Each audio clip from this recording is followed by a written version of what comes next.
Чегара чири кайталанбашы керек. Жапаров менен Рахмон жолугуп сүйлөштү. Министр Бейшеналиев коронавирустан сакайып ишке чыкты. Москвада катуу жаандан улам метролордо суу каптады. Саламатсыздарбы? Мен Айпери Шенкулова, эфирде айтмакчы программасы.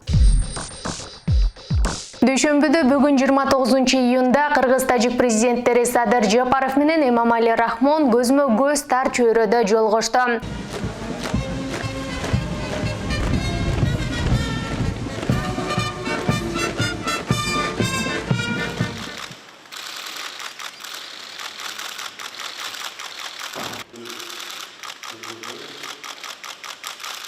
Анда Жапаров чегарадагы соңку куралдуу жаңжал эки өлкөнү сынаган окуя болгонун, мындан ары кайталанышына жол берилбеши керектигин айтты. Да, очень согласен.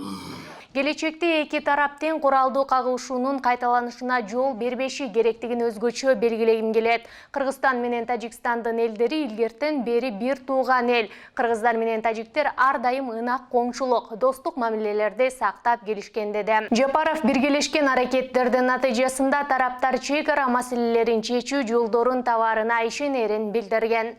Рахмон Тажикстан Жапаровдун өлкөгө болгон расмий сапарына өзгөчө маани берерин, мамлекеттердин ортосундагы эки тараптуу кызматташтыкты жаратмандык менен өнүктүрүүгө чындап кызыктар экенин баса белгиледи. Тажикстан менен Кыргызстан көп тараптуу негизде конструктивдүү кызматташат. Сиздер менен өз ара мамилелерибиздин бардык чөйрөсүнүн бүгүнкү күндөгү абалы менен келечегин талкуулоого даярбыз, деди Рахмон. А где у нас тут жук хитрожопый? А вот у нас жук хитрожопый.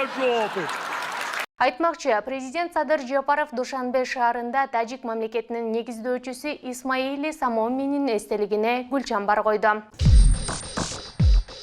Саламаттыкты сактоо жана социалдык өнүктүрүү министри Алымкадыр Бейшеналиевдин абалы канааттандырарлык. Анын коронавируска тапшырган ПЦР тести терс чыгып жумушка киришти. Бул тууралуу министрликтин маалымат кызматы кабарлады. Белгилей кетсек, өткөн аптада министр коронавирус жуктуруп алганын айтып, кабинетинде уу коргошун менен дарыланып жатканын билдирген. Да не.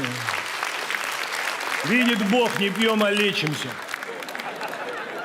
Министр жумушка чыгып, коронавирусту дарылай турган жаңы станционарларды ачуу маселеси боюнча иш алып барууда. Эртең менен Суворов окуу жайынын жетекчилиги менен коронавирус жуктурган бейтаптарды жаткыруу үчүн орун даярдоо тууралуу сүйлөштү. Улуттук госпиталдан кошумча 120 орун, Суворов окуу жайынан 200 жана дагы кошумча 200 орун даярдоо пландалууда деп айтылат маалыматта. Благие намерения. Бейшеналиев 2021 жылдын 29 мартында коронавируска каршы Синофарм вакцинасы менен эмделген. Андан кийин ал апрелде коронавирусту уу коргошун менен дарыласа болоорун айтып, аны кантип ичүү керектигин журналисттерге көрсөтүп да берген. Но Коля пил только чай. Безалкогольный чай. Конечно. Москвада күчтүү толкун болуп, катуу жаан жаап, метролорду суу каптаган видео соц тармакта кызуу талкуу жаратты. Видеодо көрсөтүлгөндөй катуу жамгыр болуп, ондогон метрге чейин аймактарды суу каптаган.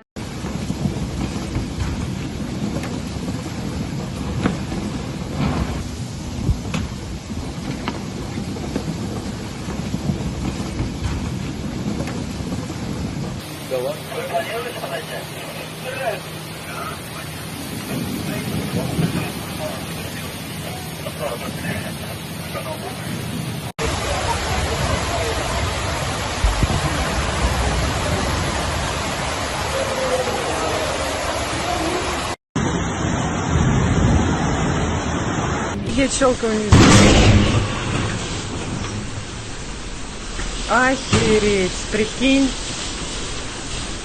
Көчөлөрдү жана метро станцияларын суу каптап жатат. Саргылт жана көк сызыктар боюнча кыймылдар токтотулду. Катуу шамал жылыткычтардын, жалбырактардын учуруп, бактарактарды ал тургай курулуш крандарын кулатты. Москва шаарынын өзгөчө кырдаалдар министрлиги квалификацияны жогорулатуу режимине өткөрүлдү деп билдирди муниципалдык чарба комплексинин басма сөз кызматы. Болжолдуу маалыматтарга ылайык, секундасына 22 метрге чейин жеткен шамал болуп, мөндүр аралаш шамал күтүлөт. Учурда 290 атайын техника тартылган. Ушул жана башка жаңылыктарды биздин сайтыбыздан жана социалдык тармактардагы баракчаларыбыздан көрө аласыздар. Дарегибиз Бизон Чекит KGZ. Урунтуу жана акыркы жаңылыктарды Бизон Медиа портал Telegram каналыбыздан окуңуздар. Каналдын шилтемеси профилде көрсөтүлгөн. Биз сиздер үчүн дайыма онлайнбыз.